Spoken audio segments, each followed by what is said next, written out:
Hello,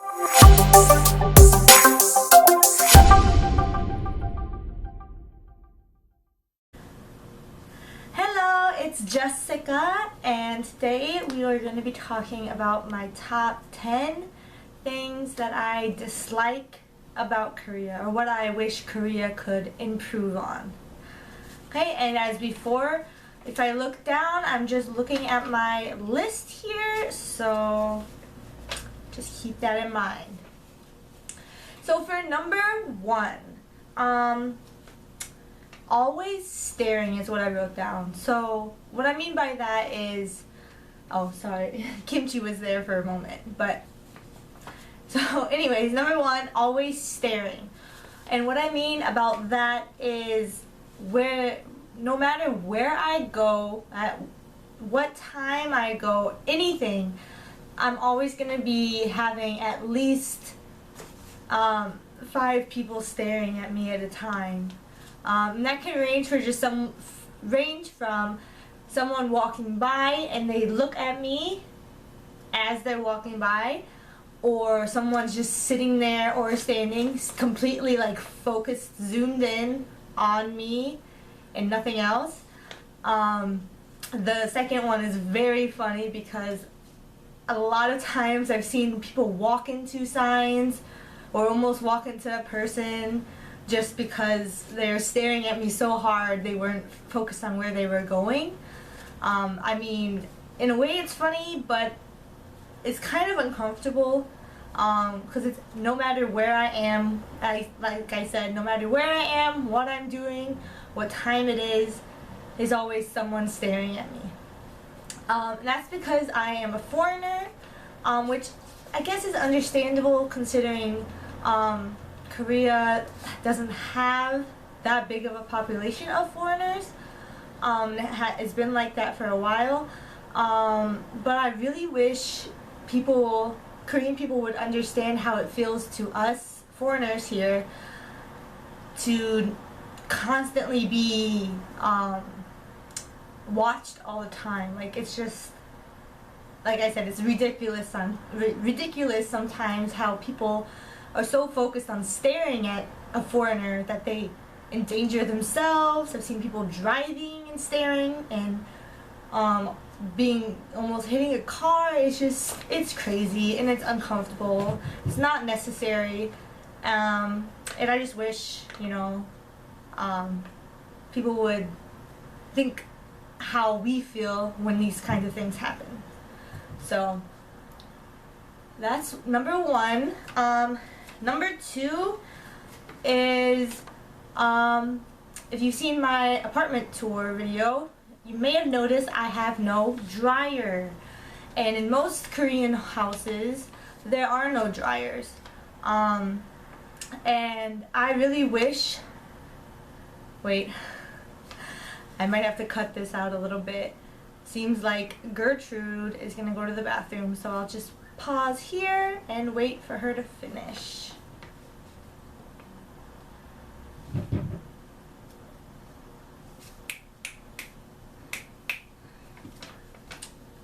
Okay, false alarm. She was just sniffing the litter box.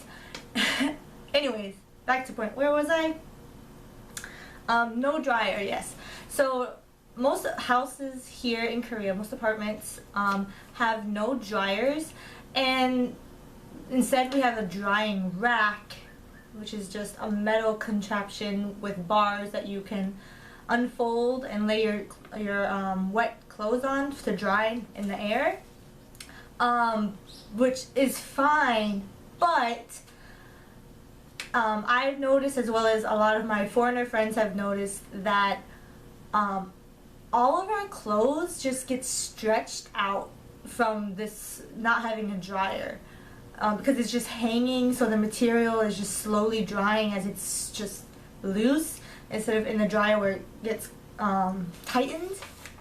I'm assuming, but yeah, almost all of my clothes have gotten slightly bigger and loose, which, I mean, on one hand, a lot of girls wish that could happen, like, oh, my pants are too big now, but it's just such a hassle because I buy something new, it fits me perfectly, I wash it a couple times, and then I put it on and it's like half a size or a size too big or too loose, and it's very annoying. So not like it's like the end of the world, but definitely something that I am not a fan of, let's say. So that's for number 2. Number 3 is buying clothes. So,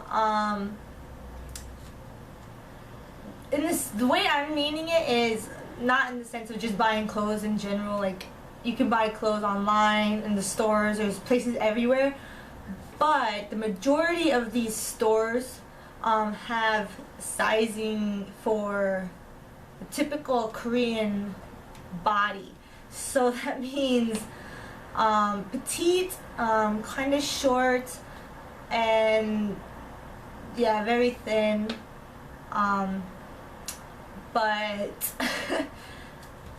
I do not fall into that category.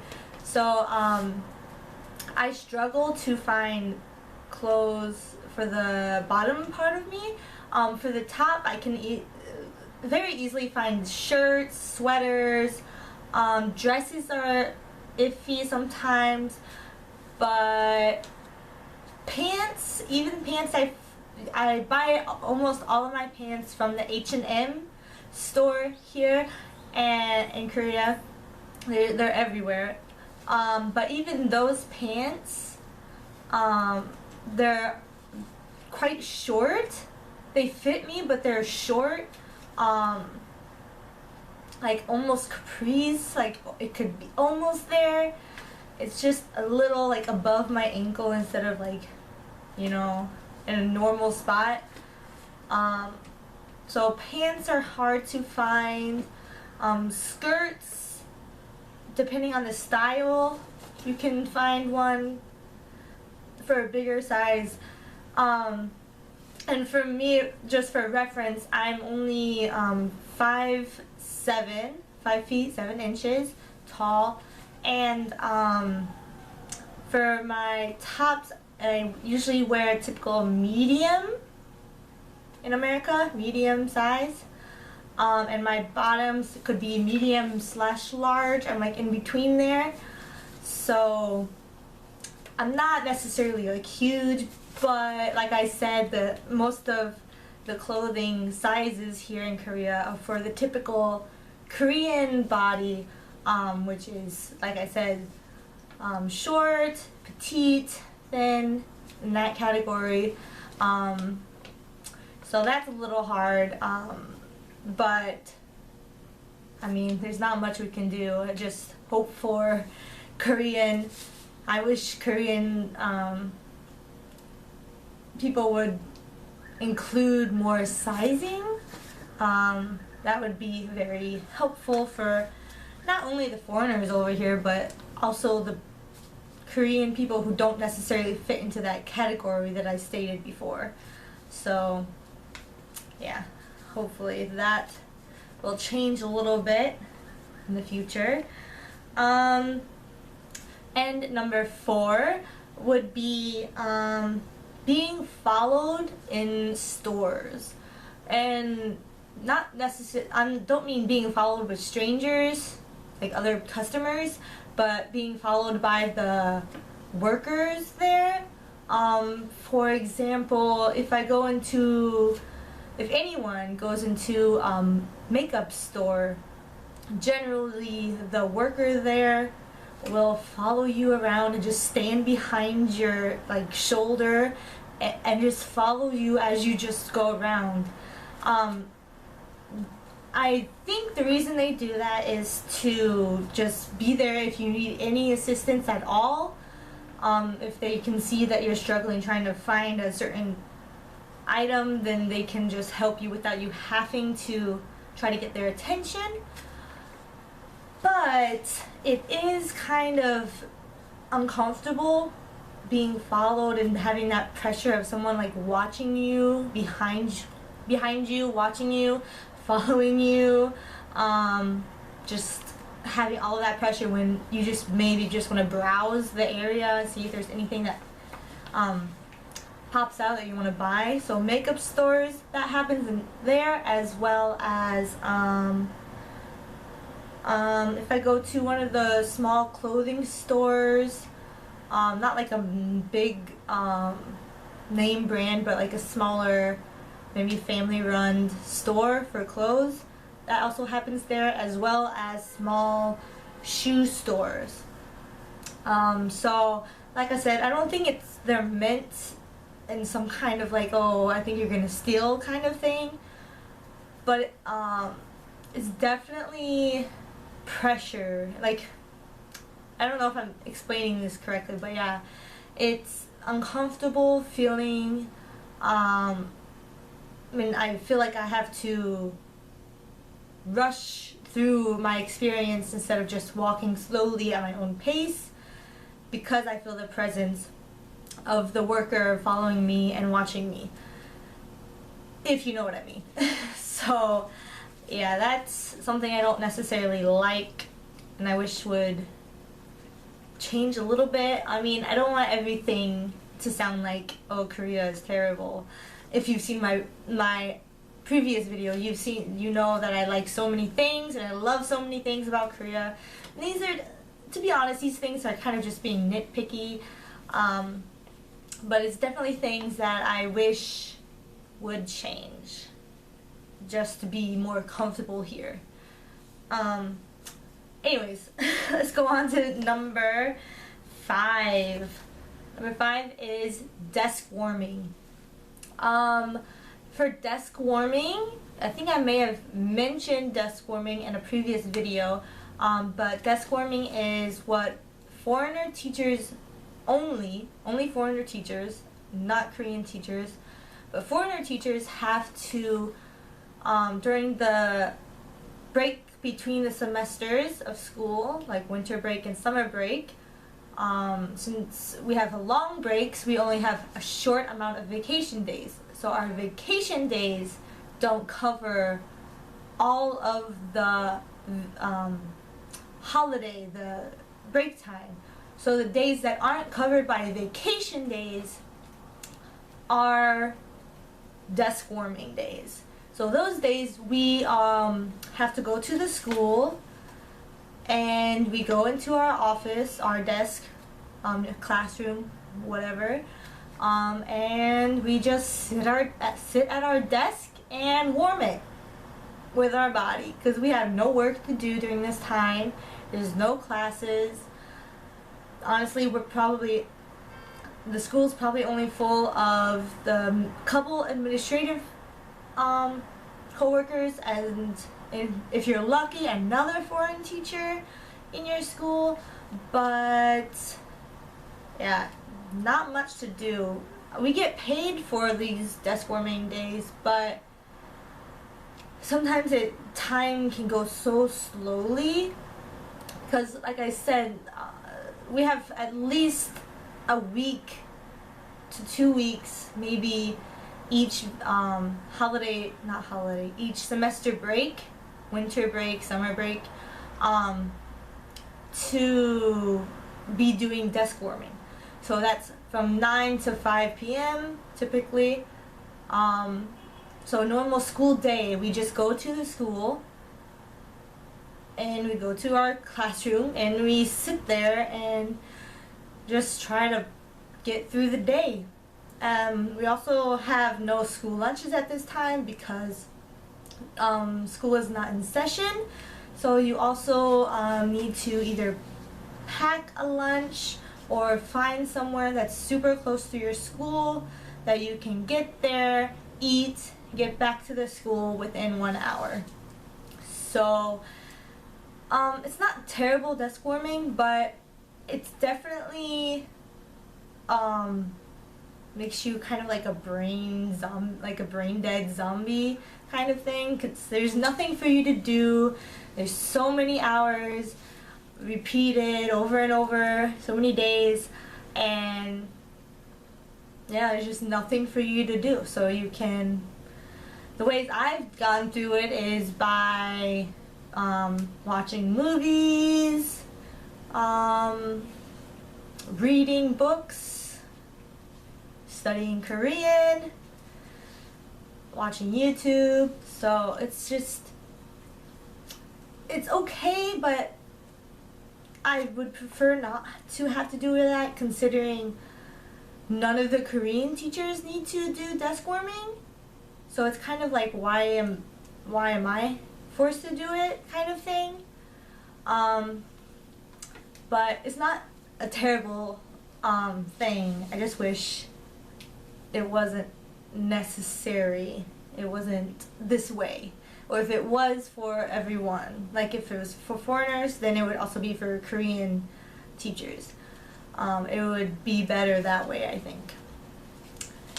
Anywho, like I said, these things are not like the worst things, like the don't come to Korea, no, these are just like nitpicking, like, oh, this thing I wish could just change a little bit, and this thing as well. So it's nothing huge, nothing huge. Number 6 is something that you will have to deal with if you're in a big city. Luckily, my city is not that big, so it doesn't have to deal with it. But number 6 is the amount of trash and litter everywhere over the weekends, and the smell that all of that emits, especially in the summer. So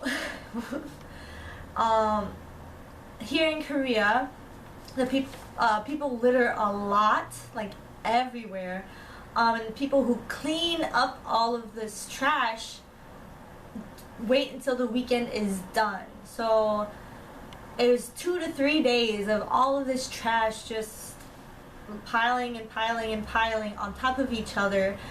And then especially in the sun, in summer the sun is super strong, so it's just melting the trash, and the smell that's in the trash is just going everywhere, and it is not good. You can never forget the smell. It's gross. It's terrible. It's disgusting. But like I said, luckily for me, my city is not that big. There's only about one area, like the shopping street, Rose Street here in Mokpo, that you can kind of have to deal with that situation. But I've definitely seen it a lot and smelled it a lot in Seoul, especially in like Hongdae and Itaewon, and just everywhere. Everywhere. Yeah, not good. So terrible. Oh my goodness, I can't. I mean, you can't understand how bad that smells. It's just, if you live in Korea, you'll know. Even if you visit Korea in the summer over a weekend, you'll know what I'm talking about. But yeah, especially in holidays, sorry, I need to put that in there. In the holidays, when there's like a long weekend, 4 or 5 day weekend, whew, no thank you. I'm just gonna stay inside, away from that. It's not, no thank you. I'm just gonna stop that and move on to number 7. Number 7, I think I maybe mentioned it a little bit in my apartment tour video, but just the terrible microdust in the air pollution. Sometimes it's so bad that when I look out my window, usually I can see there's a tall building in the distance, as well as the water, and some mountains in the back. So that's just normal morning, I can see that. But when the dust is so bad, I can barely even see the McDonald's across from my apartment, and that's just like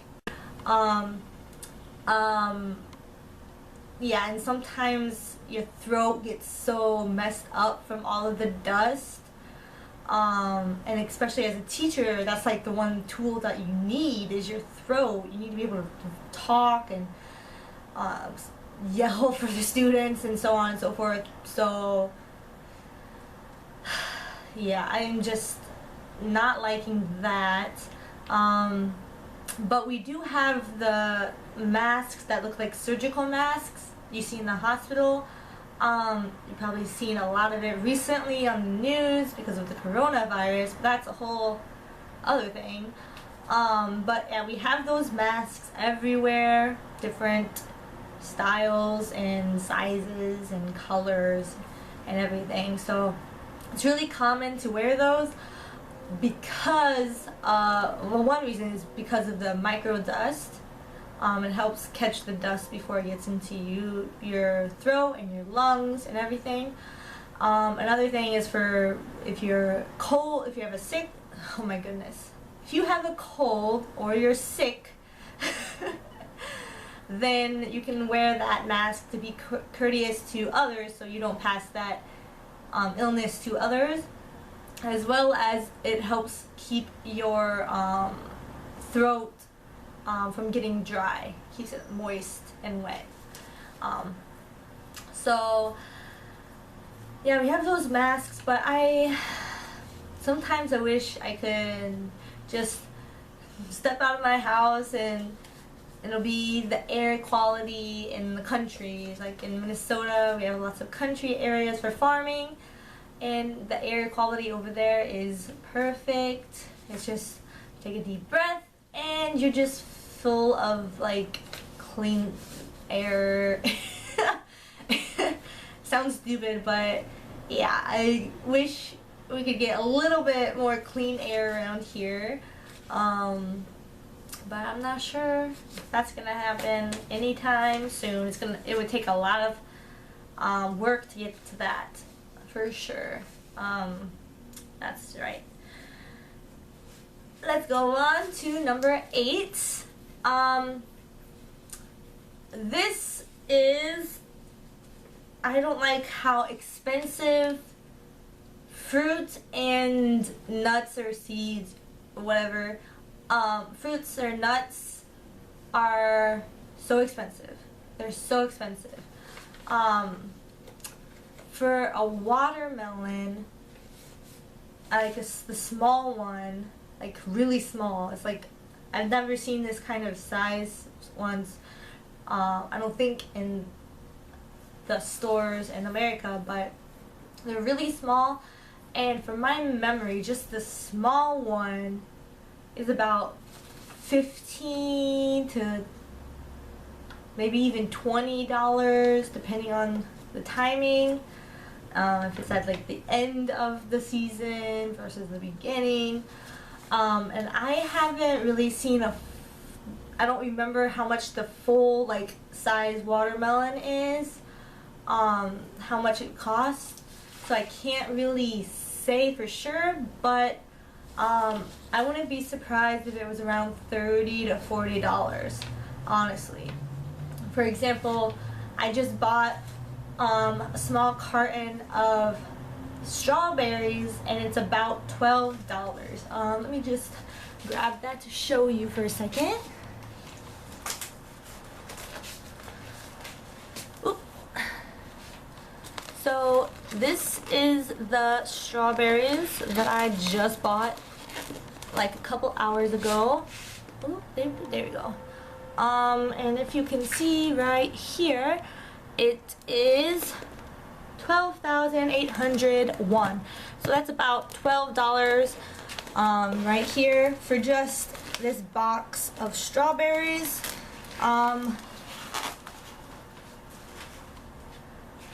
me just quickly sit down quick. Sorry. I thought since I was mentioning it, I should show an example. So yeah, the strawberries are about $12 right there. So I'm assuming for the big watermelon, it would probably have to be at least double the price of those strawberries. So strawberries are expensive. For nuts, I don't have an example with me, but it's just a small pack, like a small one this big about,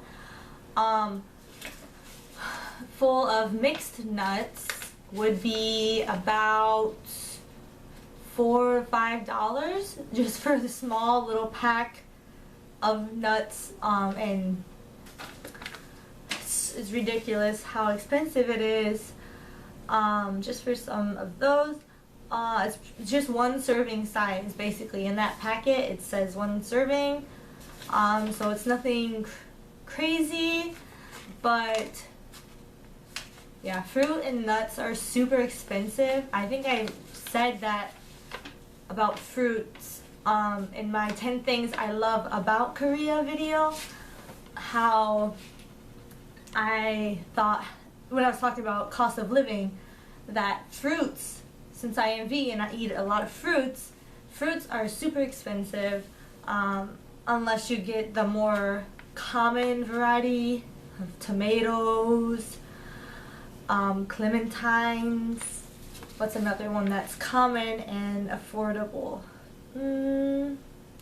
Kiwis sometimes. Kiwis are good.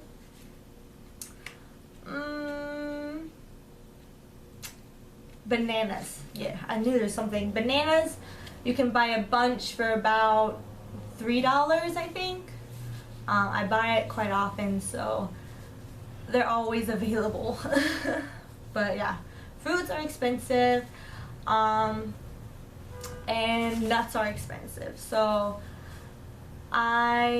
sometimes I wish I could just have my parents send me some, like a huge piece, like a huge watermelon or something.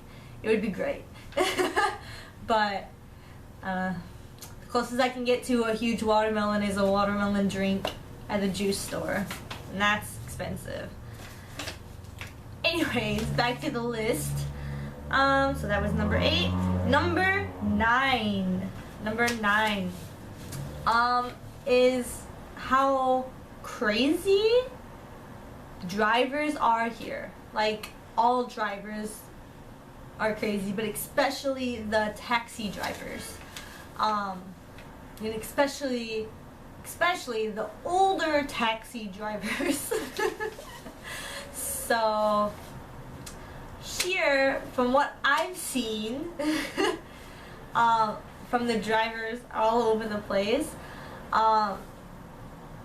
some Korean drivers think that yellow light means nothing, green light just means go, red light means maybe pause and then cross the intersection or the street, like a stop sign instead of a red light.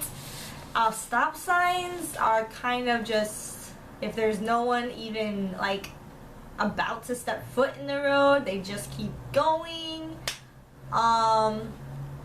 And here it's very much the culture of drivers first, pedestrians second. So we as pedestrians, people just walking around trying to get on with our life, we have to try to run to get through the vehicles or wait 10 minutes just to cross the street. So it's kind of a gamble there. But yeah, drivers are crazy here. They are just, I would never get my driving license here in Korea. Nope. No thank you. I don't want to have a heart attack. No. And taxi drivers, especially older taxi drivers, they think they're on a racetrack, which is nice when you're in a really hurry, like you're gonna miss the bus or something, the bus or the train. But sometimes I worry, almost every time I worry about if we're gonna survive the ride or not. Because they're just zooming in between cars, going way past the speed limit. It's just crazy. But like I said, it's good on one hand, but on the other hand, especially when you're trying to cross the street as a pedestrian and there's taxis going by, I don't want to do a game of chicken with taxi driver, because I definitely will lose. Taxi drivers don't care about anything except getting to their destination. So yeah, drivers here in Korea, super intense, that's for sure, to say the least. And yeah, when I first got here in Korea as a student, I was used to, you know, in America, pedestrians are first, so if someone's driving, they see a person trying to cross the street, then the driver stops and lets the person cross the street. So I had learned quick that that is not the case here in Korea. Even just on my campus that I studied at here in Korea, there was a couple close calls. Yeah, just to say that. Fun time. And number 10, the last one. Number 10 is no personal space. I don't like this, okay? So, no personal space. In America, we have our personal bubble, and it's polite and common courtesy to not try to pop that bubble. Here in Korea, the bubble does not exist. There is nothing to pop. There is no bubble. So, I've had people, when standing in line to buy something, have people behind me, like, if they just move their hand, they're like hitting my back, they're right there, they don't have to reach out, they're right there behind me, breathing on my neck, and